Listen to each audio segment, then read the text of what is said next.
جو کہا گیا تھا نا وَذَكِّرْهُمْ بِأَيَّامِ اللَّهِ، آیت نمبر 5 کے اندر فرمایا کہ اے موسیٰ علیہ السلام ان کو سابقہ اقوام کی تاریخ بتا کر ان کو نصیحت کیجئے. تو فرمایا موسیٰ علیہ السلام نے کہا تھا أَلَمْ يَأْتِكُمْ نَبَأُ الَّذِينَ مِنْ قَبْلِكُمْ، تمہارے پاس پہلی قوموں کی خبریں نہیں آئیں، قوم نوح وعاد وثمود بطور مثال فرمایا.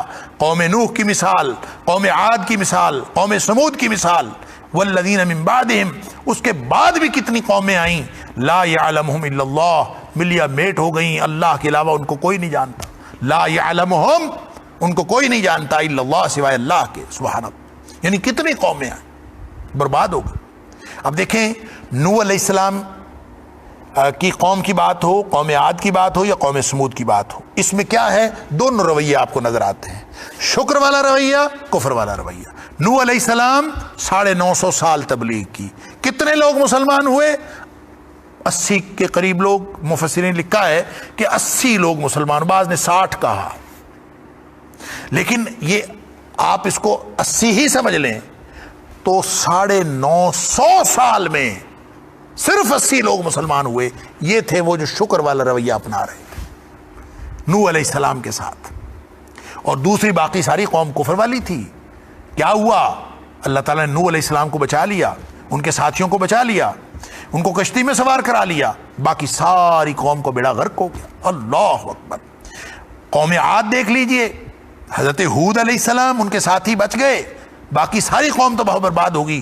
قوم سمود دیکھ لیجئے، صالح علیہ السلام ان کے ساتھی بچ گئے. یہ شکر اور کفر کے رویوں کی داستان ہے، کشمکش کی داستان ہے. والذین من بعدہم، اس کے بعد بھی بہت ساری قومیں آئیں، لا یعلمہم الا اللہ، جن کو اللہ کے سوا کوئی اور نہیں جانتا. اگرچہ 6 اقوام کا ذکر جگہ جگہ قرآن میں ہے، سورہ ہود کے اندر ہے، سورہ شعراء کے اندر ہے، سورہ صافات کے اندر ہے، مختلف جگہوں پہ اللہ تعالیٰ نے مختلف جو 6 اقوام کی تباہی و بربادی کا ذکر کیا ہے. ان میں قوم لوط بھی ہے، اس میں یہ جو موسیٰ علیہ السلام جن کا ذکر ہو رہا ہے، قوم فرعون کی تباہی کا ذکر ہے، وہ بھی غرقاب ہوئے. اللہ اکبر. تو فرمایا قوم نوح وعاد وثمود والذین من بعدہم لا یعلمہم الا اللہ، کتنی ہی ایسی قومیں تباہ و برباد ہو گئیں کہ جن کو اللہ کے علاوہ کوئی نہیں جانتا. ہوا ان کے ساتھ کیا؟ جاءتہم رسلہم بالبینات، ان کے پاس آئے ان کے رسول بالبینات، واضح نشانیاں لے کر آئے. فردوا ایدیہم فی افواہہم، اللہ اکبر. تو انہوں نے کیا کیا کہ انہوں نے ہاتھ لوٹا دیے. لفظی معنی پہلے سن لیجئے، پھر میں عرض کرتا ہوں اس کا معنی کیا ہو سکتا ہے. فردوا ایدیہم، انہوں نے موڑ لیے اپنے ہاتھ یا لوٹا دیے اپنے ہاتھ، فی افواہہم، اپنے منہوں کی طرف. اب یہ اپنے منہوں کی طرف انہوں نے ہاتھ لوٹا دیے، اس کا کیا معنی؟ وقالو، اور انہوں نے کہا، انا کفرنا بما ارسلتم بہ، ہم کافر ہیں، ہم کفر کرتے ہیں، ہم انکار کرتے ہیں، بما ارسلتم بہ، ہر اس چیز کا جو تم لے کے آئے ہو ہم اس کا انکار کرتے ہیں. انہوں نے نبیوں کو واضح طور پر کہہ دیا. وَإِنَّا، اور بے شک ہم، لفی شکن، شک میں ہیں، مما تدعوننا، اس چیز کے بارے میں جس کی طرف تم بلاتے ہو، ہمیں دعوت دے رہے ہو، الیہ، جس کی طرف تم ہمیں دعوت دے رہے ہو، اس کے بارے میں ہم شک میں ہیں، مریب اور سخت اضطراب والے شک میں ہیں. اب اس میں سب سے پہلی بات جو اس آیت میں سمجھنے کی ہے کہ یہ سابقہ اقوام کی داستان تو ہو گئی، کفر اور شرک، کفر اور شکر کے جو رویے ہیں ان کی کشمکش کی داستان ہے. چاہے قوم نوح کی بات ہو، چاہے قوم عاد کی بات ہو، چاہے قوم سمود کی، باقی اقوام کی بات ہو. اسی میں اللہ تعالیٰ فرماتا ہے کہ جاءتہم رسل بالبینات، ہوتا ہمیشہ یہی آیا ہے کہ ہر قوم کے پاس رسول آتے رہے، واضح نشانیاں لے کر آتے رہے. لیکن فردوا ایدیہم فی افواہہم وقالوا انا کفرنا بما ارسلتم بہ. تو آگے سے رویہ کیا ہے کفر والوں کا کہ بھائی ہم نے تمہاری بات نہیں مانی. فردوا ایدیہم فی افواہہم، انہوں نے اپنے ہاتھ اپنے منہ کی طرف لوٹا لیے. اس کا کیا معنی ہے؟ اس کے مفسرین نے 5 معنی بیان کیا. یعنی فردوا ایدیہم فی افواہہم، اس کی 5 کیفیتیں ہو سکتی ہیں. لفظی طور پر تو وہی ہے جو قرآن نے کہہ دیا. انکار کرتے وقت انہوں نے کیا کیا ہے، یہ کیسی کیفیت ہے؟ یہ دراصل ان کے رویے کا اظہار ہے. فردوا ایدیہم فی افواہہم، اپنے ہاتھ اپنے منہ کی طرف لے گئے. اور اپنے ہاتھ منہ کی طرف لے جانا کئی طرح سے ہو سکتا ہے. آپ حیرت اور استعجاب سے اپنا ہاتھ منہ پہ رکھ سکتے ہیں, آپ استہزاء اور تمسخر اڑاتے ہوئے ہاتھ منہ پہ رکھ سکتے ہیں, خاموش ہونے کے لیے منہ پہ ہاتھ رکھ سکتے ہیں, اور کئی کیفیات ہو سکتی ہیں. تو مفسرین لکھا ہے کہ اپنے منہ پر ہاتھ اس طرح رکھ لیے کہ انہوں نے صاف انکار کر دیا, یعنی منہ پہ ہاتھ رکھ کے کہنا کہ بس بھائی ہماری طرف سے ایک ہی جواب ہے کہ ہم انکاری ہیں آپ کی رسالت کے. تو یہ کنوکشن کے لیے, تیقن کے لیے ایک جیسچر دینا کہ بس, تو یوں ہاتھ رکھ لیا, بس ہم نے کہہ دیا ایک ہی بات, کیا ہم انکاری ہیں, کوئی دوسری بات نہیں.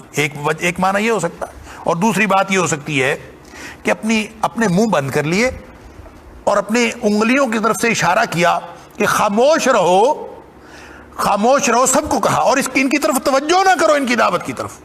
یہ بھی اس کا معنی ہو سکتا ہے. ایک تیسرا معنی یہ بھی ہو سکتا ہے کہ بطور استہزاء اور تعجب کے ہاتھ رکھ لینا منہ پہ کہ یہ کیا ہے, یعنی استہزاء بھی کیا, تعجب اور حیرت کا اظہار کیا کہ یہ کیا, کیسی تعلیمات دے رہے, اور تمسخر اڑایا, مذاق کیا, اور اس پر بھی ہاتھ منہ پہ رکھ لینا. یہ بھی ایک تیسرا معنی یہ بھی بیان کیا گیا. چوتھی بات ایک اور ہو سکتی ہے کہ یہ اللہ تعالیٰ نے فرمایا فردوا ایدیہم, انہوں نے لوٹائے اپنے ہاتھ, فی افواہہم, ان کے منہوں کی طرف. اب یہ ان کے اپنے منہ بھی ہو سکتے ہیں اور یہ رسولوں کے منہ بھی ہو سکتے ہیں کہ انہوں نے رسولوں کے منہ خاموش کروا دیے, یوں ہاتھ لوٹائے, فردوا ایدیہم فی افواہم, کہ ان کے منہ پہ ہاتھ رکھ لیے اور ان سے کہا کہ خاموش رہو, ہمیں دعوت دینے کی کوئی ضرورت نہیں. یعنی نبیوں کو خاموش کروانے کے لیے انہوں نے اپنا جتن کر لیے. یہ بھی اس کا معنی ہو سکتا ہے. اور ایک پانچواں معنی جس کی تصدیق اور جس کی تفسیر سورہ آل عمران کی آیت نمبر 119 سے بھی ہوتی ہے, اور علامہ طبری نے بھی اور علامہ شوکانی نے بھی اسی معنی کو ترجیح دی ہے, کہ وہ یہ ہے کہ جو اللہ تعالیٰ نے سورہ آل عمران میں فرمایا عَذُّوا عَلَيْكُمُ الْأَنَامِنَ مِنَ الْغَيْظِ, غیظ و غضب سے وہ اپنی انگلیاں چباتے ہیں, یعنی غصے سے منہ میں ہاتھ ڈالنا اور اپنی انگلیاں چبانا. یہ بھی ایک محاورہ ہے کہ غصے سے ہاتھ منہ میں ڈالنا اور اپنی انگلیاں کاٹنا, کہ جیسے دشمنی کے اندر اور غصے کے اندر کوئی شخص کرتا غیظ و غضب کی وجہ سے. تو یہ جو پانچواں معنی ہے کہ بطور غیظ و غضب کے وہ رسولوں کے خلاف کھڑے ہو گئے, اور بجائے اس کے کہ وہ شکر کا رویہ اپناتے, نبیوں کے شکر گزار ہوتے, اللہ کے شکر گزار ہوتے, اور نبیوں کے احسان مند ہوتے, اور نبیوں کے پیروکار بن جاتے, اور اللہ کی تعلیمات کو اور رسولوں کی لائی ہوئی تعلیمات کو مان لیتے, اس کی بجائے فردوا ایدیہم فی افواہہم, اور وہ غصے سے اپنے ہاتھ کاٹتے تھے اور صاف کہہ دیا وقالوا انا کفرنا بما ارسلتم بہ, ہم بھائی انکاری ہیں جو آپ لے کے ہم نے یہ بات نہیں ماننی. اللہ اکبر. دیکھ لیجئے رسولوں کی لائی ہوئی تعلیمات جو ہیں ان کے بارے میں صریح رویہ یہ رکھنا کہ آپ کی لائی ہوئی بات ہم نے نہیں ماننی, یہ زبان قول سے بھی ہو سکتا ہے, زبان حال سے بھی ہو سکتا ہے. منہ سے آدمی انسان بول کے کہے کہ ہم آپ کی باتوں کو نہیں مانتے, یہ بھی انکار ہے.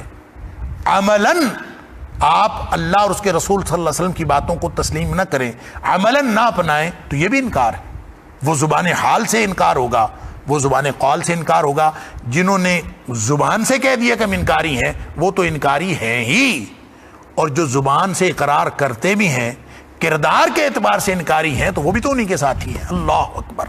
اللہ کے رسول صلی اللہ علیہ وسلم کی بات نہیں ماننی, اللہ کی بات نہیں ماننی. اور پھر خاص ایک رویہ اللہ تعالیٰ نے بتایا کہ دیکھیں یہ جو کشمکش کی داستان ہے جو عبرت کے لیے ہے, نصیحت پکڑنے کے لیے ہے, وَذَكِّرْهُمْ بِأَيَّامِ اللَّهِ, اور اس میں اس شکر اور کفر کے رویوں کی جو کشمکش کی داستان ہے, اس میں عبرت کا سامان یہ ہے کہ جو لوگ تباہ و برباد ہوئے, جو کفر والے تھے, انہوں نے ایک تو صریح انکار کیا زبان سے یا زبان حال اور زبان قال سے اور کردار سے.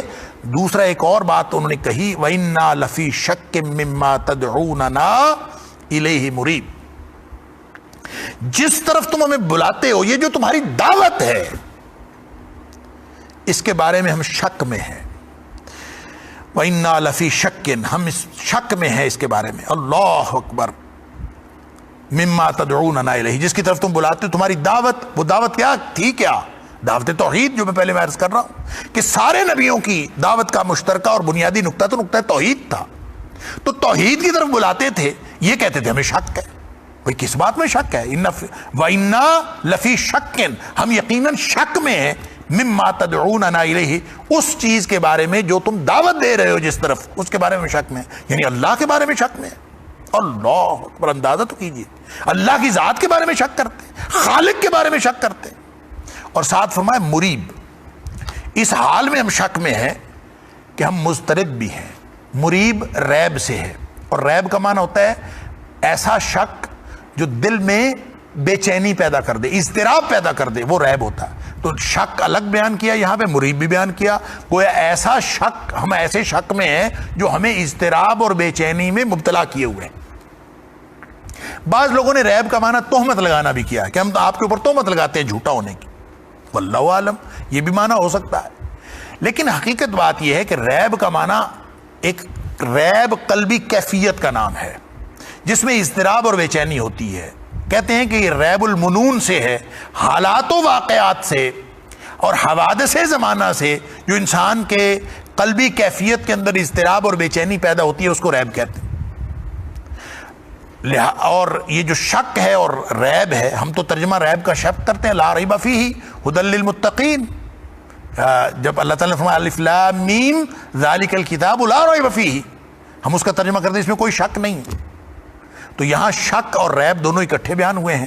فرمایا کہ وَإِنَّا لَفِي شَكٍّ مِّمَّا تَدْعُونَنَا إِلَيْهِ مُرِيب, ہم شک میں بھی ہیں, ریب میں بھی ہیں. تو اس کا مطلب ہے شک کوئی اور چیز ہے, ریب کوئی اور چیز ہے. اسی لیے ناظرین کرام, اس میں مفسرین کرام نے ریب اور شک میں بہت سارے فرق بیان کیے. ان کا شک اور ریب میں فرق ہوتا کہ بعض نے اس کو نتیجے اور ابتدا کی بات کی ہے, یہ کہ عمل ہے, دوسرا اس کا نتیجہ ہے, یہ بھی ہو سکتا ہے. بعض نے کہا ہے کہ ایک کیفیت ہے اور ایک فکری نقطہ ہے, یہ بھی فرق ہو سکتا ہے. امام ابن قیم علیہ الرحمہ نے 7 فرق بیان کیے ہیں شک اور ریب کے اندر, اور مختلف مفسرین نے مختلف حوالوں سے اس کا فرق بیان کرنے کی کوشش کی ہے کہ ریب اور شک میں فرق ہوتا ہے. لیکن چونکہ ایک بات سب میں واضح ہے کہ ریب دل کی کیفیت اور بے چینی کا نام ہے, اور شک اس 2 آپشنز میں سے اس تردد کا نام ہے, اس بے چینی کا نام ہے جو 2 میں سے کسی ایک کے سچا یا جھوٹا ہونے کے بارے میں انسان کو جو رائے پیدا ہوتی ہے, اس رائے کا نام, اس کیفیت کا نام شک ہے. تو اس کا مطلب یہ ہوا کہ شک وہ رائے ہے جو آپ کسی چیز کے بارے میں سچا یا جھوٹا ہونے کے بارے میں پیدا کرتے ہیں یا جو قائم کرتے ہیں, اس رائے کو شک کہتے ہیں. اور جو اس کے نتیجے میں قلبی کیفیت پیدا ہوتی ہے وہ اضطراب اور بے چینی. دیکھیں شک کسی کو بھی ہو سکتا ہے. شک ہوتا ہے 2 میں سے کسی ایک کا, یعنی 2 میں سے کسی ایک چیز کے بارے میں متردد ہو جانا, اس کو شک کہتے ہیں. بعض نے شک کا جو لفظی معنی ہے اس میں تداخل بھی اہل لغت نے لکھا ہے کہ شک 2 چیزوں کا باہم مدغم ہو جانا بھی شک ہوتا ہے. تو اس میں سے کون سی چیز صحیح ہے اور کون سی چیز غلط ہے, 2 راستے ہیں. آپ متردد ہو جائیں کہ پتہ نہیں اس راستے پہ جانا ہے کہ پتہ نہیں اس راستے پہ جانا ہے. تو یہ 2 راستے سامنے ہوں اور 2 میں سے ایک کو آپ نے اختیار کرنا ہو, اور آپ کو یہ رائے اختیار کرنے میں تردد ہو جائے یا یہ اختیار کرنے میں دونوں میں شبہ پڑ جائے کہ میں کیا کروں, ادھر جاؤں یا ادھر جاؤں, تو اس کیفیت کو شک کہتے ہیں. جب دو باتیں موجود ہوں اور دونوں میں سے کوئی ایک رائے قائم ہو. جب آپ ایک میں سے, اب دیکھیں لفظ شبہ ایک اور آ گیا میری گفتگو کے دوران. یہ شبہ جو ہے یہ بھی عربی زبان کا لفظ, شبہ کو بھی ہم کہہ دیتے ہیں شک ہے, شک شبہ, اور اردو میں ہم استعمال کرتے ہیں شک و شبہ. لیکن ان تینوں میں تھوڑا تھوڑا فرق ہے, ریب, شک اور شبہ. شبہ تو ہوتا ہی اس وقت ہے جب ظاہری شکل میں التباس ہو, مشابہت ہو, تو وہ شبہ ہوتا ہے کہ آپ کو شبہ پڑ جائے کہ پتہ نہیں یہ ہے پتہ نہیں وہ ہے. ظاہری شکلوں کے اشتباہ کی وجہ سے, ظاہری شکلوں کے التباس کی وجہ سے اگر انسان متردد ہو تو اس کو کہتے ہیں کہ یہ شبہ ہے. اور اگر کسی بھی وجہ سے, کسی بھی بنیاد پر رائے قائم کرنے میں, کوئی عملی رویہ اختیار کرنے میں آپ 2 راستوں میں سے کسی ایک راستے کو اختیار کرنے کے بارے میں متردد ہوتے ہیں، آپ کے دل میں تردد آتا ہے، تو اس کا مطلب ہے یہ شک ہے۔ اب شک جو ہے وہ جب آپ دونوں میں سے ایک رائے قائم کر لیتے ہیں کہ اچھا پہلے آپ کو شک تھا، پھر آپ کو سمجھ آ گئی کہ یہ راستہ ٹھیک ہے، تو وہ یقین ہو گیا اور دوسری طرف کا وہم رہ گیا۔ وہ وہم تھا، یہ یقین ہے، یعنی جو راستہ اختیار کر لیا وہ یقین ہو گیا، دوسرا وہم تھا وہ ختم ہو گیا۔ یقین کے بعد، یقین دراصل وہ کیفیت ہے دل کی جو انسان کو اطمینان عطا کرتی۔ یقین حاصل ہو جانے کے بعد انسان کو اطمینان قلبی حاصل ہوتا ہے۔ لیکن جب آدمی کو دو راستوں میں سے ایک راستہ نظر نہ آ رہا ہو اور کوئی وجہ ترجیح نظر نہ آ رہی ہو، تو پھر وہ جو شک ہے کہ یہ والی بات صحیح یا یہ والی بات صحیح، تو وہ دل کے اندر ایک ایسی بے چینی، ایک ایسا اضطراب اور دل کے اندر ایک ایسی تکلیف پیدا کرتی ہے کہ انسان اس سے کبھی باہر نہیں نکل سکتا۔ اللہ اکبر۔ جیسے سورہ توبہ کے اندر ہم پڑھ آئے ہیں کہ جب منافقین نے ایک مسجد کی بنیاد رکھی اور غزوہ تبوک کے موقع پر نبی اکرم صلی اللہ علیہ وسلم تبوک کے لیے پاب رقاب تھے، تو منافقین نے نبی اکرم صلی اللہ علیہ وسلم سے درخواست کی کہ آپ وہاں تشریف لائیں، مسجد کا افتتاح کیجئے اور آپ وہاں پہ نماز بھی پڑھیں۔ تو نبی اکرم صلی اللہ علیہ وسلم سے وعدہ کر لیا کہ میں تبوک سے واپسی پر آؤں گا اور نماز بھی پڑھوں گا، اور ان کا خیال یہ تھا کہ اس طرح سے انڈورسمنٹ ہو جائے گی۔ دراصل انہوں نے مسجد بنائی تھی مسلمانوں کے خلاف کارروائیاں کرنے کے لیے اور مسلمانوں کے خلاف کمینگاہ کے طور پر۔ اللہ کے رسول صلی اللہ علیہ وسلم کو تبوک سے واپسی سے پہلے ہی بدریہ وحی اللہ تعالیٰ نے بتا دیا کہ یہ مسجد نہیں ہے، دراصل یہ تو مسلمانوں کو تکلیف پہنچانے کے لیے، مسجدن درارن، یہ تو مسلمانوں کو تکلیف پہنچانے کے لیے انہوں نے ایک مسجد کا نام رکھا۔ لہذا نبی اکرم صلی اللہ علیہ وسلم نے واپس مدینہ تشریف لانے سے پہلے ہی ایک وفد بھیجا اور ان صحابہ سے کہا کہ جا کے اس کو گرا دیں۔ انہوں نے اس کو گرا دی۔ اب دیکھیں، ایک طرف نبی اکرم صلی اللہ علیہ وسلم نے ان سے وعدہ کیا تھا کہ میں واپس آؤں گا تو پھر میں مسجد میں پڑھوں گا نماز، ابھی اب واپس تشریف ہی نہیں لائے، اس سے پہلے ہی اس کو گرا دیا گیا۔ تو منافقین جو تھے وہ اس بارے میں اس قدر پریشان اور بے چین ہوئے، ان کو سمجھ ہی نہیں آئی کہ ہمارے ساتھ ہوا کیا ہے۔ اور اللہ تعالیٰ وہاں سورہ توبہ میں فرماتا ہے کہ یہ جو عمارت انہوں نے بنائی تھی، لا یزال بنیانہم الذی بنوا ریبۃ فی قلوبہم، اللہ اکبر، کہ وہ جو لوگ ہیں ان کے دل میں یہ جو عمارت انہوں نے بنائی تھی، یہ ہمیشہ ان کے دل کے اندر ایک کھٹکا بن کے، ایک اضطراب اور بے چینی بن کے، ایک کانٹا بن کے ان کو چبھتی رہے گی، ریبتن فی قلوبہم، ایک اضطراب اور بے چینی بن کے ان کو چبھتی رہے گی، حتی تقطع قلوبہم، یہاں تک کہ وہ مر جائیں گے، ان کے دل پھٹ جائیں گے اور ختم ہو جائیں گے، لیکن یہ کانٹا ان کے دل سے نکلے گا نہیں اضطراب اور بے چینی کا کہ ہمارے ساتھ ہوا کیا۔ یہ ہوتا ہے ریب، اسی لیے ریبتن فی قلوبہم وہاں فرمایا، شک نہیں ہے وہاں پہ، دو آراء میں سے ایک رائے نہیں لینی وہاں پہ، دو عملی راستوں میں سے ایک راستہ نہیں لینا، بلکہ وہاں پہ کیا ہے کہ دل کی ایک کیفیت کا نام ہے۔ لہٰذا یوں سمجھ لیجئے، آسانی کے لیے ہم ایک طالب علمانہ رائے اگر رکھ لیں کہ شک دو راستوں میں سے یا دو آراء میں سے ایک کو اختیار کرنے کے بارے میں انسان جب متردد ہو تو اس کو شک کہتے ہیں، اور جو اس کے نتیجے میں انسان کے دل میں اضطراب اور بے چینی پیدا ہوتی ہے اس کو مریب، اس کو ریب کہتے ہیں۔ اور گویا جب انہوں نے کہا کہ وَإِنَّا لَفِي شَكٍّ مِّمَّا تَدْعُونَنَا إِلَيْهِ مُرِيبٌ، تو اس کا معنی یہ تھا کہ ہر وہ شخص جو شک کرتا ہے اللہ اور اس کے رسول صلی اللہ علیہ وسلم کی تعلیمات کے بارے میں، اور تاریخ کے کسی بھی نبی اور رسول کے دشمنوں نے اور آپ کے معاندین نے اور رسولوں کے معاندین نے جو یہ رویہ اختیار کیا نبیوں کے بارے میں شک کرنے کا کہ پتہ نہیں صحیح ہے یہ پتہ نہیں غلط ہے، اور خاص طور پہ اس دعوت توحید کے بارے میں شک کیا، اللہ کی ذات کے بارے میں شک کیا، مما تدعوننا الیہ، سارے نبی بلاتے تو توحید کی طرف تھے، تو توحید کے بارے میں جنہوں نے شک کیا یہ ان کے بارے میں ان کے دلوں میں کانٹا بن کے چبھ گیا، ہمیشہ کے لیے اضطراب اور بے چینی پیدا ہو گئی، اور کبھی اللہ تعالیٰ نے ان کو چین نہیں دیا، دنیا میں بھی بربادی ان کا مقدر بنا اور آخرت میں بھی بربادی ان کا مقدر بنا۔ لہٰذا نتیجہ اس کا یہ نکلا کہ اللہ اور اس کے رسول صلی اللہ علیہ وسلم کی تعلیمات کے بارے میں کبھی شک نہیں کرنا چاہیے، شک کا اظہار نہیں کرنا چاہیے، پتہ نہیں شاید یہ بات ہو اور شاید یہ بات ثابت ہو جائے کہ اللہ کے رسول صلی اللہ علیہ وسلم کی بات ثابت ہو جائے کہ اللہ کے قرآن کی بات ہے، تو بس خاموش. اس کے بعد بات کرنے کی اور اس کے بعد مخالفت تو خیر دور کی بات ہے، بات کرنے کی بھی گنجائش نہیں ہے جب اللہ اور اس کے رسول صلی اللہ علیہ وسلم کا فرمان آ جائے.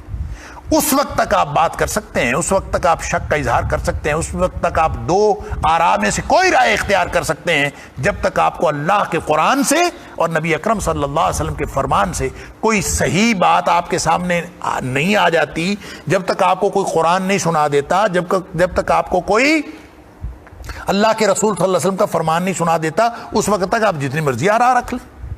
لیکن جب اللہ اور اس کے رسول صلی اللہ علیہ وسلم کی کوئی بات آ جائے، پھر اس کے بارے میں آپ دو آراء میں سے کوئی ایک رائے رکھنے کی کوشش کریں، اللہ اکبر، اور یہ شک کریں کہ شاید یہ بات ایسے ہو، شاید یہ بات ایسے ہو. یہ شک کرنا یہ ہے کافروں کا رویہ، یہ ہے کفران کا رویہ، یہ ہے تاریخ کے اندر ہر اس کافر کا رویہ جو رسولوں کے مقابلے میں شک کرتا رہا اور اس شک کی بنیاد پر ہی یہ رویہ ڈیولپ ہوتا رہا. اللہ تعالیٰ فرماتا ہے قالت رسلہم، حالانکہ ان کے رسول ان کو کہتے رہے افی اللہ شک فاطر السماوات والارض، کیا اللہ کے بارے میں دو آراء ہو سکتی ہیں؟ افی اللہ شک، کیا اللہ کے بارے میں کوئی شک ہو سکتا ہے؟ فاطر السماوات والارض، جو زمین و آسمان کا خالق ہے، دنیا کائنات کا ہر مشرک یہ مانتا تھا. اللہ تعالیٰ قرآن میں فرماتا ہے سورہ عنکبوت میں بھی، سورہ مومنون میں بھی، سورہ زخرف میں بھی، سورہ یونس میں بھی، مختلف جگہ پہ کہ مشرکوں سے پوچھو وَلَئِن سَأَلْتَهُم مَّن خَلَقَ السَّمَاوَاتِ وَالْأَرْضَ وَسَخَّرَ الشَّمْسَ وَالْقَمَرَ لَيَقُولُنَّ اللَّهُ، پوچھو ان سے کہ زمین و آسمان کا خالق کون ہے.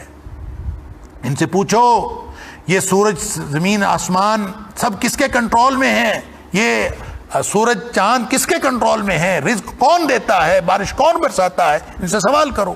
لَيَقُولُنَّ اللَّهُ، لازماً کہیں گے اللہ ہی سب کچھ کرتا. اس کے بارے میں شک کرتے، افی اللہ شک کون، اللہ کے بارے میں شک. تو اس کا مطلب یہ ہوا کہ جو شخص سوال اٹھاتا ہے نا اللہ کی ذات کے بارے میں، اللہ کے وجود کے بارے میں سوال اٹھانا، یہ سوال اٹھانا ہی کفر کا رویہ ہے. اللہ کی ذات کے بارے میں سوال اٹھانا، اللہ اکبر. تفکروا فی الخلق ولا تفکروا فی الخالق، غور و فکر کیا کرو مخلوق کے بارے میں تاکہ خالق کی معرفت حاصل ہو جائے.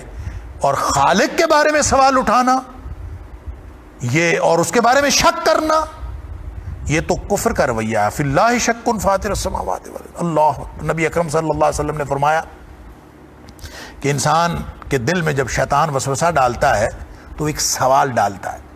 انسان کے دل ہی دل میں ایک سوال پیدا ہوتا ہے کہ تمہیں کس نے پیدا کیا. پھر انسان دل ہی دل میں خود ہی اپنے آپ کو جواب دیتا ہے کہ اللہ نے پیدا کیا. پھر یہ سوال کرتا ہے کہ تیرے ماں باپ کو کس نے پیدا کیا. پھر دل ہی دل میں جواب ہوتا ہے کیا. پھر کوئی اور فلاں کو کس نے پیدا کیا، فلاں کو کس نے، یہ زمین آسمان سب کس نے پیدا کیا. دل میں سوال جواب آتا جاتا ہے اللہ نے پیدا کیا. پھر ایک سوال آتا ہے دل میں اللہ کو کس نے پیدا کیا. نبی اکرم صلی اللہ علیہ وسلم نے فرمایا جب یہ سوال دل میں آئے تو سمجھ لو کہ یہ شیطان ہے جو تمہارے دل میں وسوسہ ڈال رہا. فوراً اعوذ پڑھو، اعوذ باللہ من الشیطان الرجیم، 3 دفعہ دھتکار دو دل کی طرف تاکہ یہ شیطان جو ہے الذی یوسوس فی صدور الناس، یہ جو لوگوں کے دلوں میں وسوسے ڈالتا ہے یہ دفع ہو جائے. اس کو دفع کرنے کا ایک طریقہ اعوذ باللہ من الشیطان الرجیم یا اعوذ باللہ السمیع العلیم من الشیطان الرجیم من ہمزہ ونفخہ ونفثہ، یہ فائر ہے، یہ ویپن ہے، یہ آپ کو اللہ تعالیٰ نے اللہ کے رسول صلی اللہ علیہ وسلم عطا کیا ہے ابلیس کے خلاف، شیطان کے خلاف، اس کے لشکروں کے خلاف. جب کبھی وسوسہ پیدا ہوتا ہے یا کسی بھی طرح اعوذ پڑھو، یہ فائر لگتا ہے اس کو. وہ آپ 10 دفعہ حملہ آور ہو، آپ 10 دفعہ فائر کرنے پڑیں گے. وہ آپ کے اوپر حملہ آور ہوتا رہے، آپ بار بار فائرنگ کرتے رہے. جب اس کو پڑتی رہے گی، آگے سے فائرنگ ہوتی رہے گی، گولیاں پڑتی رہیں گی، پھر وہ دفع ہوگا. جب اس کو پتہ چلے گا یہ بندہ تو مضبوط ہے بھائی، اس کے پاس تو فائرنگ ہے. جب ہم اعوذ پڑھتے نہیں، جب ہم ان وسوسوں کو اپنے دلوں میں جگہ دے دیتے ہیں، جب ایک دفعہ سوال اٹھ گیا اللہ کی ذات کے بارے میں، تو سارے رسولوں نے یہی کہا تھا فی اللہ شک فاطر السماوات، اللہ کی ذات کے بارے میں شک کرتے ہو. تو اللہ کی ذات کے بارے میں شک کرنا، سوال اٹھانا، یہ بھی گمراہی اور کفر کی علامت ہے. اس لیے سارے رسولوں نے یہی بات کہی. یہ ہے کفر و شرک، کفر و شکر، شکر اور کفر کا رویہ.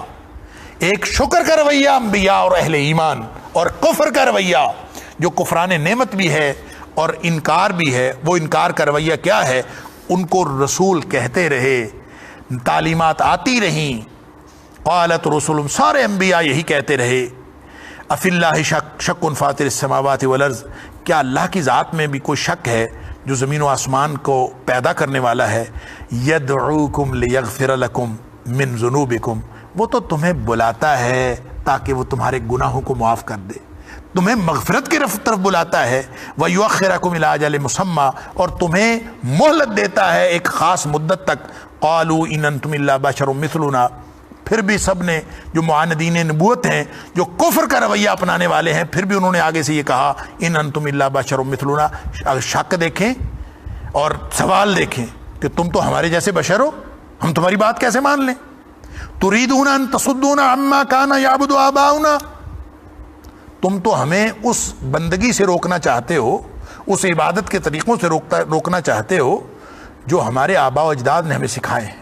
یعنی یہ اعتراض کرتے تھے. آگے سے اندازہ تو کیجئے، یعنی کفر کے رویہ رکھنے والوں کی جو دلیل تو دیکھیے، ان کا نبیوں کے ساتھ سلوک تو دیکھیے، اور پھر اپنے کردار کو اس سلوک کے مطابق سکین کیجئے کہ یہ کفر اور شکر کے جو دو رویے ہیں، اس کی کشمکش کی جو داستان سنائی جا رہی ہے، یہ ایسے کہانی کے طور پر نہیں سنائی جا رہی، یہ نصیحت کے لیے سنائی جا رہی ہے، تاکہ ہم اپنے آپ کو، اپنے کردار کو دیکھیں کہ ہمارا کردار شکر والا ہے یا ہمارا کردار کفر والا ہے. اللہ تعالیٰ ہم سب کو معاف فرمائے. فرمایا آگے سے اعتراض کیا کرتے تھے؟ ان انتم الا بشر مثل، بشر تو ہو، ہمارے جیسے تو ہو. تريدون ان تصدونا، تم تو ہمیں روکنا چاہتے ہو. اما كانوا يعبدوا آباؤنا، اس عبادت سے، اس چیزوں کی بندگی سے، ان چیزوں کی پوجا سے جن کی پوجا ہمارے آباء و اجداد کرتے آ رہے تھے. اچھا بھلا ہمارا ایک سسٹم چل رہا تھا، تم یہ کیا ہمیں ان سے روکنے کے لیے آگے ہو؟ فَأْتُونَا بِسُلْطَانٍ مُبِينٍ، کوئی ایسی دلیل، کوئی حجت، کوئی معجزہ لے کے آؤ ہمارے سامنے. اگر ہمیں منانا ہے تو ہمارے پاس کوئی، ہم تمہاری ان باتوں سے نہیں مانتے اس لیے کہ تم ہمارے جیسے ہو، دیکھنے میں ہم میں سے ہو. اللہ اکبر. لہٰذا ہم تمہاری بات نہیں مانتے. یہ ہر دور کے جو معاندین نبوت ہیں اور جو کفر کا رویہ رکھنے والے ہیں، ان کا رویہ یہی رہا. اللہ اکبر. آگے سے پھر رسولوں نے کیا کہا، یہ پورا مکالمہ آیت نمبر 17 تک چلتا ہے. جو تمام رسولوں نے اور رسولوں کے جو ساتھی تھے اہل ایمان، جو اہل شکر کا رویہ، یہ ایک کردار ہے، اور دوسرا کردار ان کے مقابلے میں اہل کفر کا کردار ہے. اللہ تعالی ہم سب کو ان آیات سے نصیحت حاصل کرتے ہوئے شکر کا رویہ اپنانے کی توفیق عطا فرمائے. وقت ہو گیا. اللہ تعالی ہم سب کو قرآن سے اور نبی اکرم صلی اللہ علیہ وسلم کی تعلیمات سے علم حاصل کرنے اور اس پر عمل کرنے کی توفیق عطا فرمائے. وآخر دعوانا الحمدللہ رب العالمین.